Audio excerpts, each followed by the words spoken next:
tempo hari aku pernah sharing foto tentang buku ini, Range, dan di sini aku mau sedikit sharing sedikit saja, bukan berarti aku menggurui karena di sini juga aku berpedoman dari buku ini. Ini adalah buku New York bestseller. Di sini buku ini ditulis berdasarkan beberapa penelitian, jadi bukan buku fiksi. Ini adalah buku non fiksi yang spesifiknya dia tentang riset-riset gitu. Nah, di sini aku ingin kembali bertanya, adakah hubungan antara pengalaman dengan keterampilan seseorang? Kemudian pertanyaan yang kedua, apakah spesialis akan semakin baik bersama pengalaman yang dia miliki atau justru sebaliknya? Nah, di sini menurut dua orang, Klein dan Kahneman, Daniel Kahneman, Klein dan Daniel Kahneman ini memiliki perbedaan pendapat tentang pertanyaan tadi, apakah pengalaman itu berpengaruh pada keterampilan yang dimiliki seseorang. Dan ternyata menurut mereka, kemudian mereka itu dari perbedaan itu mereka menarik satu benang merah, bahwa mereka menyepakati apakah pengalaman pasti akan menjurus ke kemahiran atau tidak, itu akan sepenuhnya bergantung pada bidangnya. Jadi bidang apa dulu? Kalau bidangnya yang membutuhkan latihan 1000 jam seperti misalkan golf, catur, sepak bola, nah itu masuk ke dalam bidang-bidang yang dikatakan pembelajaran di lingkungan yang ramah, karena keterampilan yang diperoleh itu latihan yang dia lakukan, pengalaman yang dia lakukan selama uji coba 10.000 jam itu akan berpengaruh pada keterampilannya. Tetapi dengan catatan tadi, bidang-bidang yang dimaksud tadi itu seperti catur, golf, sepak bola, itu dia pertama memiliki aturan yang jelas, kemudian yang kedua polanya berulang. Aturan yang jelas itu maksudnya kapan bola melambung tinggi, kapan bola terlempar dekat. Jadi teknik-tekniknya itu pasti. Untuk menciptakan bola yang melambung tinggi itu ada teknik-teknik yang bisa dipelajari melalui 10.000 jam itu. Jadi akan ada perbedaannya orang yang latihan 1 jam dengan 10.000 jam, karena orang yang latihan 10.000 jam dia sudah paham pola-pola yang diulang-ulang tadi.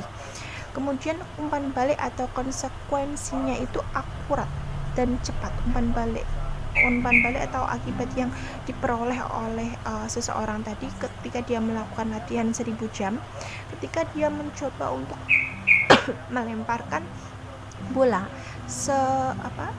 melambungkan bola pada golf misalkan, dia itu akan langsung tahu seberapa jauh kemampuannya, apakah dia sudah melakukan teknik-teknik yang tepat atau belum. Kalau sudah tekniknya sudah tepat, pasti hasilnya akan tepat. Tapi kalau tekniknya dia belum, kemungkinan hasilnya tidak sesuai yang dia harapkan. Itu yang dikatakan pengalaman berpengaruh pada keterampilan seseorang. Tetapi Daniel Kahneman memiliki pendapat yang lain. Bidang-bidang di luar itu yang mana aturannya tidak jelas, kemudian polanya tidak pasti atau bahkan tidak ada, umpan baliknya pun tidak akurat, itu masuk ke dalam bidang-bidang yang mana pengalaman seseorang tidak mempengaruhi keterampilannya. Salah satunya seperti seorang dokter. Nah, di sini dikatakan oleh Kahneman, di bidang-bidang yang culas aturan permainan seringkali tidak jelas atau tidak lengkap, mungkin ada atau tidak ada pola berulang yang tidak terlihat dengan jelas, dan seringkali umpan balik sangat lambat, tidak akurat, atau keduanya sekaligus. Di lingkungan, ini contohnya adalah seorang dokter. Di lingkungan pembelajaran yang sangat culas, pengalaman justru akan menguatkan pelajaran yang jelas-jelas keliru. Howard mencermati seorang dokter tersohor di New York dalam keterampilannya sebagai ahli diagnosis. Pengkhususan bidang khusus dari dokter ini adalah demam tifoid, dan ia memeriksa penyakit ini pada pasiennya dengan meraba lidah pasien menggunakan tangannya. Berulang kali pengujiannya menggunakan tangan itu menghasilkan diagnosis positif sebelum pasien menunjukkan suatu pun gejala. Berulang kali pula diagnosisnya ternyata benar. Seperti yang telah dikatakan oleh dokter lainnya, dengan hanya menggunakan tangannya, ia adalah penular yang lebih produktif dibandingkan kuman tifoid itu sendiri. Ternyata, berulangnya kesuksesan telah mengajarkan pelajaran yang paling buruk bagi dokter tadi. Itu pembelajaran di lingkungan yang culas. Menurut kalian teman-teman, apakah ini ada korelasi dengan apa yang terjadi pada COVID sekarang? Bisa jadi banyaknya orang-orang yang terinfeksi itu, yang dites positif itu bisa jadi bukan karena dirinya betul-betul positif dalam artian dia mengandung virus, tapi bisa jadi dia tertular ketika dilakukan pengujian oleh petugas medis, yang mana sarung tangannya untuk mengetes satu orang dengan orang lainnya itu dia tidak berganti. Jadi ketika si tenaga medis mengetes si A ini ternyata positif, dia tidak berganti sarung tangan, kemudian dia mengetes si B, si C, dan selainnya. Harusnya si B ini dia negatif, tapi karena dia tertular saat pengetesan itu dari tangan petugas medis, akhirnya apa yang terjadi? That's right, dia menjadi positif.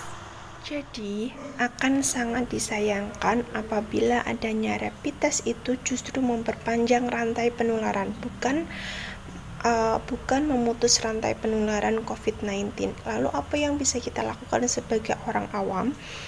Yang bisa kita lakukan sebelum kita mengikuti rapid test massal, alangkah lebih baiknya dan lebih aman untuk berhati-hati, kita tanyakan terlebih dahulu kepada petugas medis, apakah beliau sebagai tenaga medis tersebut memiliki sarung tangan yang dalam jumlah banyak atau tidak, sehingga ketika jumlahnya banyak memungkinkan untuk berganti-ganti sarung tangan ketika mengetes orang sebelum Anda dan ketika mengetes Anda. Jika tidak, maka alangkah lebih amannya, karena untuk berhati-hati sebagai orang awam, kita memilih untuk mundur dan melakukan rapid test sendiri, bukan yang massal. Walaupun harus berbayar, menurut saya itu lebih aman, kita lebih bisa menjamin keamanannya daripada mengikuti rapid test massal. Sekian dari saya, semoga sharing ini bisa bermanfaat.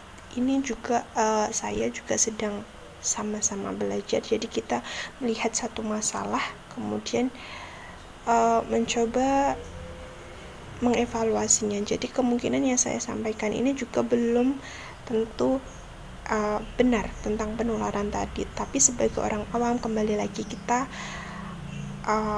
patut untuk lebih berhati-hati, karena bagaimanapun ini kaitannya bukan diri kita pribadi, tapi juga menyangkut lingkungan kita di sekitar kita.